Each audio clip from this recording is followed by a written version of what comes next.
Breaking news from RTV6. And we begin with breaking news tonight. Jim Irsay talking publicly for the first time since his suspension by the NFL. It's also his first interview since pleading guilty to driving under the influence in Hamilton County. Let's get right over to RTV6 Sports Director Dave first. Dave? Yeah, thanks, guys. There's certainly a return to normalcy at the Colts complex. The Colts are winning. Jim Irsay is back, and he's also tweeting. It's been a busy... That's a trifecta. That's a trifecta right there. Mike Chappell from the IndyChannel.com, part of a small group, a select group of media that was allowed to ask some questions to the Colts owners. And how was Jim? What was your thoughts on everything? What you come away with is he looked good. I know that sounds kind of, simplistic, but for those of us that have seen him in the past when he hasn't looked so good, he looked frail. Right. He looked good. He dressed real nice in his three-piece suit and all that, but he had a good vitality to him. He talked very well, and so that's what I came away with. Is he looked good. He looks like he's got his health. He's on the way back for that. So back in the building, back being the owner of the Colts.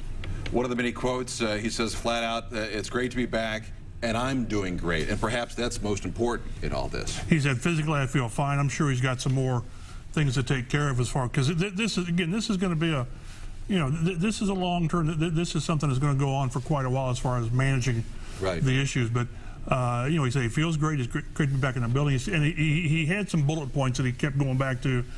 Great that the team was off to the 4-2 start and looking ahead. But he just said how tough it was to be away.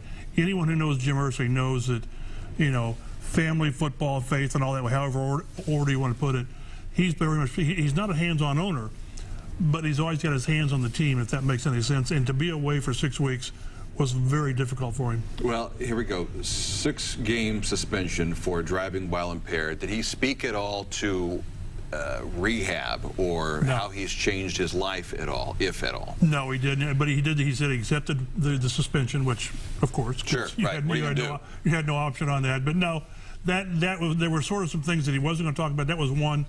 But again, it was very clear that the 6 weeks away did wonders for him. Yeah. Go back and look at in March when he was arrested, how he looked, how again frail he looked, and this wasn't the case. So, but no, a lot of it was just about moving forward, and interesting thing where he said that many good things can come from difficult situations. So moving forward, I hope he's got his priorities in order, because if he doesn't have his health, he's got nothing. You also have video from the interview. We'll have that in the next 90 minutes or so right here in RTV6. Great to have Mike Chappell on board from the IndyChannel.com. All right, good to hear what he had to say. Thank you, guys. And you can hear more about that interview and Mike Chappell's full column. Read it just by going to our website, theindychannel.com. It is also available on our RTV6 app.